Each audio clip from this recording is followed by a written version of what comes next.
डिडवाना जिले के ग्राम दादू बासानी स्थित राजकीय उच्च माध्यमिक विद्यालय में कक्षा 10वीं के निराशाजनक परीक्षा परिणाम ने ग्रामीणों और अभिभावकों की चिंता बढ़ा दी है। विद्यालय स्टाफ की कथित लापरवाही और शिक्षण व्यवस्था में गिरावट से आक्रोशित ग्रामीणों व विद्यालय प्रबंधन समिति के सदस्यों ने जिला कलेक्टर को ज्ञापन सौंपकर मामले की निष्पक्ष जांच और दोषियों पर कार्यवाही की मांग की। कलेक्टर को सौंपे गए पत्र में एसएमसी सदस्यों ने स्पष्ट किया कि इस वर्ष का परीक्षा परिणाम न केवल विद्यार्थियों के भविष्य के साथ खिलवाड़ है, बल्कि पूरे क्षेत्र के शैक्षणिक स्तर पर एक गहरा आघात है।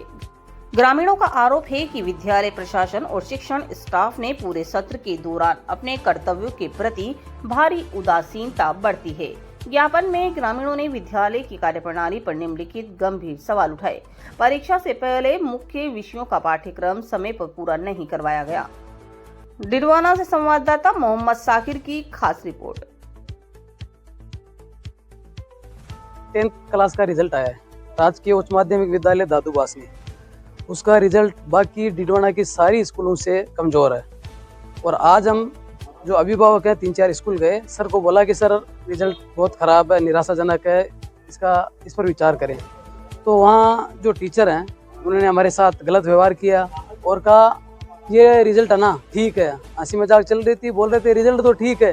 फिर मैंने बोला सर रिजल्ट कैसे ठीक है, तो बोला ठीक है ये ठीक है। इस तरह से बातें हो रही थी। फिर मैंने कहा सर इस पर थोड़ा आगे ध्यान रखें, आगे हमारे ये बच्चों का मामला है, भविष्य तय होते हैं। यहाँ से जो पास में गांव में बुआ दिया, हर घर से सरकारी नौकर है, इसी स्कूल से निकला हुआ है, लेकिन अभी 3-4 साल से इस स्कूल की हालात ख़राब है। ज़्यादातर वो बच्चे जो बेचारे आते हैं उनका आप देखिए, मेरे पास ये है, उसमें कोई भी बच्चा 31 बच्चों में से 2 बच्चे फर्स्ट डिवीज़न है, बाकी 5-6 बच्चे फेल हैं, बाकी सप्लीमेंट्री भी आई है, बाकी किसी के 38 किसी के 40, यानी बड़ी मुश्किल से पास हुए हैं। तो सर ने वहाँ बोला जैसे आपसे हो सकता है कार्रवाई कर लो, कोई दिक्कत नहीं है, यानी धमकियाँ देते हैं।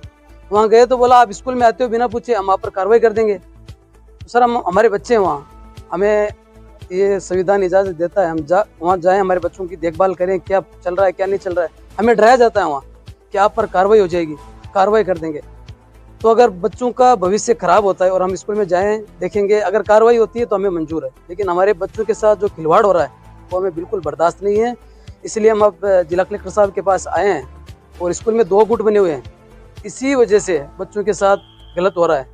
24 टीचर हैं, लेकिन यह हालात है कि आप एक बार जाएं देखें, 8वीं तक का जो बच्चा है उसको अपना नाम तक लिखना नहीं आता, पढ़ाई पर ध्यान नहीं है बिल्कुल ही। स्कूल जाते हैं तो डराया जाता है कार्रवाई कर देंगे। 3-4 टीचर हैं जो राजनीतिक पावरफुल है, मजबूत हैं, वो हमें डराते हैं, धमकाते हैं और आज भी बोला है कि आप पर कार्रवाई हो सकती है। कलेक्टर साहब ने ये आश्वस्त किया है कि मैं जल्द ही कार्रवाई करूंगा और हो सकता है आज ही वो कार्रवाई करें या कल वहाँ स्कूल जाकर जांच करेंगे, यही आश्वासन दिया है। हम यही चाहते हैं कि भाई जल्दी से कार्रवाई हो। अगर कार्रवाई नहीं होती तो हमें मजबूरन वहाँ स्कूल तालाबंदी करनी पड़ेगी, बच्चों के साथ वहाँ बैठना पड़ेगा। तो हम ये नहीं चाहते कि भाई वहाँ हंगामा करें, लोग करें, वहाँ बैठ जाए। हम तो सर से हमें उम्मीद है अगर ये कार्रवाई कर देते हैं तो हमें ठीक है, हम संतुष्ट हैं। अगर कार्रवाई नहीं होगी तो हमें मजबूरन वहाँ तालाबंदी करनी पड़ेगी। ये हमारे बच्चों का मामला है सर, बाकी हर मसला हमें मंजूर है। हमारे बच्चों का जो फ्यूचर है ये खराब हो रहा है, इससे हमें थोड़ी दिक्कत है, ये हमें बर्दाश्त नहीं है बिल्कुल भी। हाँ सर, आपका नाम?